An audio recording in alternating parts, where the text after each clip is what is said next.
Hello, basement friends. Do you think you have embarrassing parents? Wait till you hear these stories. Unless one of these stories is about your parents. Ugh, that case. Subscribe right down below to recall more repressed memories. Entitled mother tried to get her daughter my job because I'm chubby. Let's jump right into it. This happened today, so I thought I'd share. I'm a girl and home from college. The stay-at-home order in my town is slowly being lifted, so some of the businesses are finally opening up. My parents require me to have a summer job.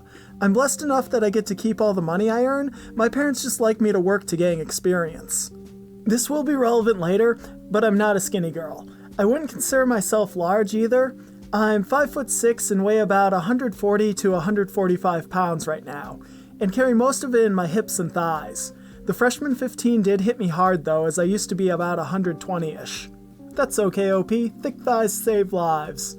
So today, after finishing my last online final, my dad called me. He told me that one of his friends who runs a heating and AC company texted him that they were looking for girls to work in the office, answering phones and stuff.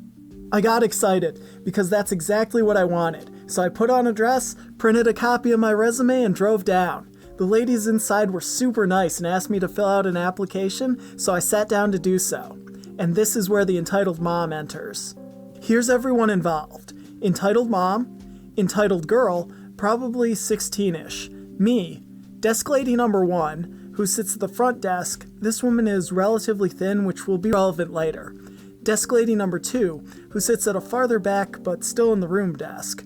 This woman is plus size, which will also be relevant later. And finally, boss of the business. We're in the South, which might be relevant, because typically for jobs like this, they're looking for a pretty face to sit behind the counter and talk to customers. This is unspoken though. Yes, it's awful, but hey, I needed a job.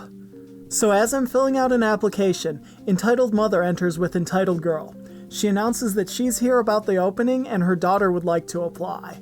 Desk lady number 1 explains that she'll need to fill out an application and hands her one and a pen. They come and sit in the lobby, right beside me, which I thought was weird, but I didn't say anything. Entitled mother to me, are you here for the job as well? Me, yes ma'am. Entitled mother, you know, that little cocky sound people make? I ignored her and went up to ask desk lady number 1 a question about the application. It was about how professional one of my references for babysitting was. When I returned and sat back down, entitled mother walked up to the desk. Entitled mother, does my daughter really need to fill this out? Desk lady number 1. It's protocol. Boss will look at all the applications and decide who to call for an interview. Is he here? I'm sure if he could see my daughter, he'd know who he wanted to call. He is, but he isn't seeing visitors right now. How will he know who to hire if he doesn't know what the girls look like?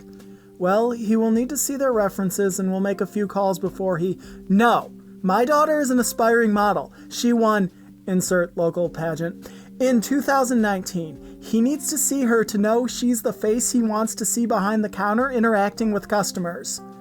I'm not sure what you mean. This isn't a modeling job. Looks don't really matter. Oh, I know, but they do. And let's face it, boss isn't going to want, at this point she leans in closer to desk lady number 1, a chubby girl up here, is she? The whole time, entitled girl is smirking at me in glances as she fills out her application. This caught the attention of desk lady number 2 as well as me, and we both looked up at this point. Desk lady number 2. Ma'am, I'm not sure I know what you mean. Entitled mother. Oh, no disrespect. I just know boss personally, and know he'd prefer a new pretty face around the office. Maybe I'm a little biased, but I think there's no question between my daughter and, well, this young lady, for example, me. No offense, honey, just trying to save you some time. At this point, I'm in tears. I don't know if it was rage or the sting of her insults, but either way, I was not going to let her see me cry. So I quickly got up and handed my application to desk lady number 1 before trying to leave. Desk lady number 2, a plus-sized woman. Sweetie, wait, talking to me.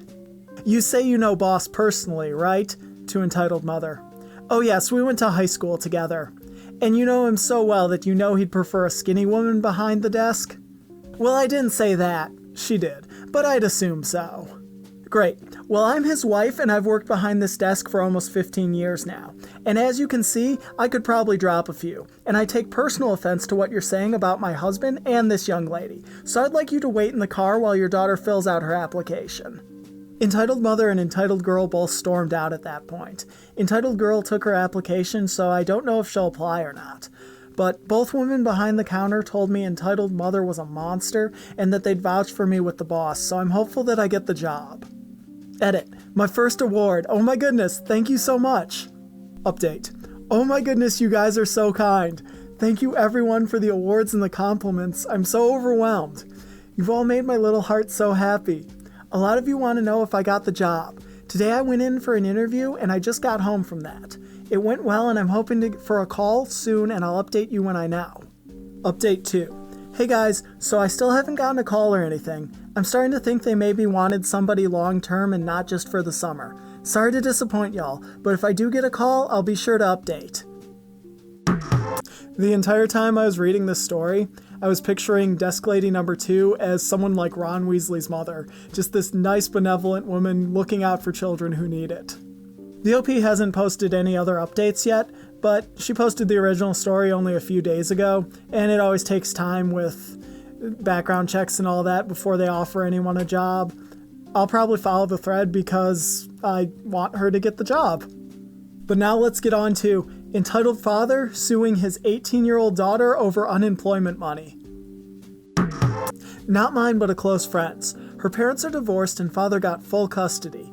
Only issue is, he's an unbelievable piece of trash. He basically forced her out once she turned 18 to living with her mother. However, she's employed by her father at his pizza shop because he made them work for him. With the quarantining, he had to fire his own daughter since they couldn't afford to keep her on. I should also mention the only way he afforded to open the pizza shop was using mother's child support money. Now most of the kids are 18 and he's getting significantly less of it. She filed for unemployment since she was fired, and her father is now taking her to court over it, saying that part of the money should be his. She hasn't even lived with her father since at least August. Can you imagine? Wow, that was short and not sweet. Like, you're not supposed to have nepotism in business, but the one person you'd feel nepotism towards you're suing instead? That's just awful. I hope that guy loses his business during this. I feel like this next one could have been someone I literally grew up next door to. Entitled Mother calls the cops when I wouldn't give any steak to her son. This happened maybe about a year ago. The weather had been nice and I had just gotten some sirloin steaks. I haven't used my grill since the previous year, so I decided now would be a good time to try it out. For a few days, a group of construction workers had been busy working on a new house. It's built now and it's pretty nice. Way too expensive for me though. But it had been hot and or rainy almost the entire duration of the build, and they were working their butts off the whole way through. So I decided to be nice, and after going over the work site, I yelled for them to come get some free food when they went on break. They were incredibly grateful. There were about 5 workers present, and 4 of them showed up for steak while the other passed. I had enough for everyone, including one for me, and we had a nice time chatting and getting to know one another. One was a veteran of the Marines back in the early 80s. He's friends with my grandma now. One was even related to the sheriff of the county. Anyway, amid the conversation we heard an "excuse me" from the other side of the fence. My neighbor is a middle-aged woman with a super freaky son. He was this stoner influencer who loved to go on social media and post about his love for smoking. And he lived off his mother's paycheck every week while living on her couch. He was also in his mid-30s. There she was, on the other side of the fence. The cast: Entitled Mom, Grown Kid, Construction Worker 1 and 2, and Police Officer. Entitled Mother: My son was wondering if he could have some steak too. Me: Sorry, I don't have any left. But you have enough for all of them? Yeah, I do. If he wanted some, he should have came earlier. No, you should have brought enough for everyone. Construction Worker number 1: Look, lady, this guy was nice enough to cook steak. Entitled Mother: Don't you have work you should be doing? Construction Worker number 2: We're on lunch, ma'am. She soon left in a huff, but not before shouting that she was calling the police. I was the only one who heard that, I think, so I asked the relative of the sheriff if there was really anything the police would arrest me for. Of course he said no. In his words, there are no laws against not sharing. I asked if we should tell her that, and he again said no. Again, in his words, it would be the most fun they've had on the job ever since they started building the darn house.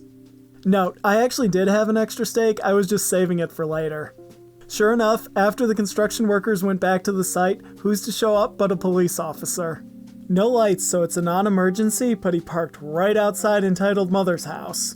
Both her and grown kid walked out and greeted police officer. I walked out on my own lawn and entitled mother pointed straight at me. I can't quite remember everything said here, but she was accusing me of discrimination because I left her 30-ish-year-old little boy out of our little steak party. I swear it was like a kindergarten lunch. Police officer obviously shook it off, warned her not to get the police involved in something so ridiculous again, and started to leave. But I said, "Wait, officer, are you hungry?" Police officer, "Well, I haven't had lunch yet, why?" Me, "May I offer you a steak?" Entitled mother, "I knew it. You do have more steak. I demand you give it to my son now." Police officer, "And I demand you go back into your house before I arrest you for disturbing the peace and possibly harassment." "But you can't do that. He can't do that. Tell him, grown kid." Grown kid, I just wanted some steak." Entitled mother, "Officer, you have to do something about this. This man is performing a hate crime on my son." We both actually laughed. Police officer said something along the lines of, "Have a good day," and I let him into my backyard. I had to give him the steak raw since he had to go back on his patrol, but we had a good laugh. Entitled mother and grown kid finally went back into their house, and every time I see them nowadays, she scowls at me while grown kid pays no attention. I occasionally see the same officer from time to time, and every time I see him, he asks me the same thing. "Did you remember to share today?" I secretly worry that I read the part of entitled mother too well in these stories. Does that mean I'm gonna grow up to be an entitled mother? Am I a girl? I don't know, I've never seen myself without the mask on. On to the final story, basement friends. Don't forget to subscribe down below if you've enjoyed so far. But right now we'll move on to entitled mother abandons her child at camp she didn't sign up for and tells me to send another kid home so he can stay. To preface this story, I teach gymnastics in a very affluent part of a very, very big city in Southern California. It's LA. You know the one. It's LA. Most of the kids I work with are either Russian or Israeli and speak Russian or Hebrew. I've encountered a lot of entitled parents in my time at this gym, most of them irritating and not worth posting about. But there's one Russian mom who is absolutely off her rocker. My boss has some experience with her and doesn't put up with her BS. So the cast: me, myself and I, insane mom, and Kay, her poor son. Every school holiday we have day camps where 30 kids come to the gym and we play games, practice gymnastics, generally screw around. Our camps are really popular and usually fill up at least a week in advance. Additionally, we allow parents to use their kids' missed classes and makeups as credit towards a day camp for a reduced rate. This particular day of camp, I was working at the front desk and we were slammed. I'd already turned multiple walk-ins away because we were over capacity for USAG regulations, which is in violation of our insurance policy. Around 2 hours after camp started, 11 a.m., Kay walks in the front door by himself. This is weird for two reasons. One, because parents are supposed to come inside and sign their kids in and out. And two, because entitled mother sent us an email the night before that explicitly instructed us not to enroll Kay in camp and not to charge her card. So I asked Kay to run outside and ask his mom to please come in so I can sort things out. He opens the door, yells back and forth with her in Russian for a bit, and closes the door. As entitled mother drives away, Kay tells me that entitled mother is going to call me. Great. This is how the most insane phone conversation of my life went. Entitled mother, from an anonymous number I might add. What? Me. Hi, I just wanted to speak with you because I'm a bit confused. Last night you sent us an email instructing us not to enroll Kay in camp. Yes, because last time you enrolled him you charged my card $65. 1 day in camp. And you stole my money.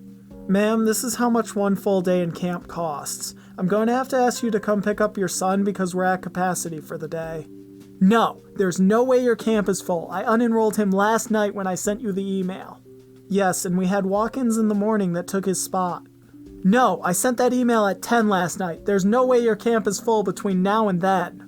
Actually, we had the last spots taken by a few walk-ins this morning, so we are full. You can't just drop your son off here without paying after instructing us not to enroll him.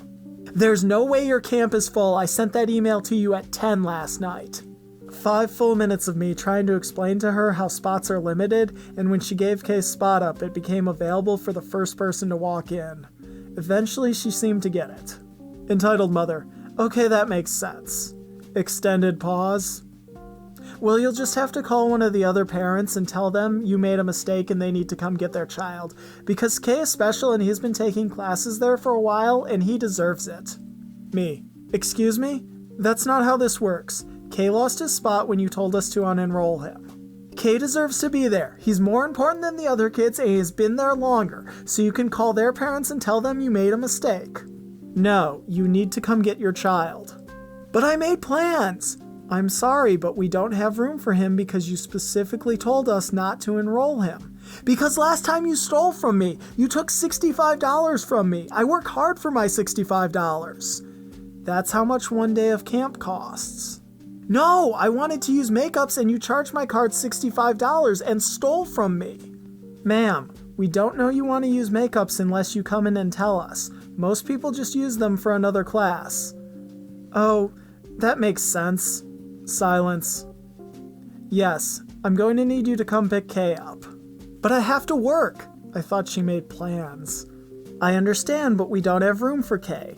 It's against USAG regulations for us to take him, so you can either come get him or I can have my boss call you. No, I don't want to talk to your boss. Then you need to come get Kay. I can't, I have to work. Fine, I'll have my boss call you. I don't want to talk to your boss. Either you can come get Kay or I can have my boss call you. I don't want to talk to your boss. Okay, this conversation is unproductive. I'll have my boss call you. I hung up and called my boss as promised. Her kids still come to class, but she's banned from bringing them to camp unless she walks them in and pays at the beginning of the day. She still constantly brings them in an hour before our half-day starts and asks me if I'll be charging her for a half-day instead of a full. And I always politely tell her that no, I'll be charging her for the full day. Now she just speaks to her kids in Russian and has them talk to me for her. Edit. I know everyone's first reaction is that I should call CPS. I considered it, but my boss asked me to let her handle it. The kids seem fed, clothed, and happy. They attend school regularly. They've never shown any signs of abuse despite their insane mother, and all my coworkers and I have done training to recognize those signs. CPS would have chalked it up to a misunderstanding and given her a slap on the wrist, considering we know the kid quite well. What she did was horrible, and if it happened again I would call CPS without a question, but it seems she learned her lesson. Thanks for hanging out, basement friends. Question of the day: what's a cool little random fact you know? Drop it in the comments below and I'll do the same. And if you haven't yet, please subscribe. We're still a young channel, so doing so will make a huge difference. And I'll see you next time.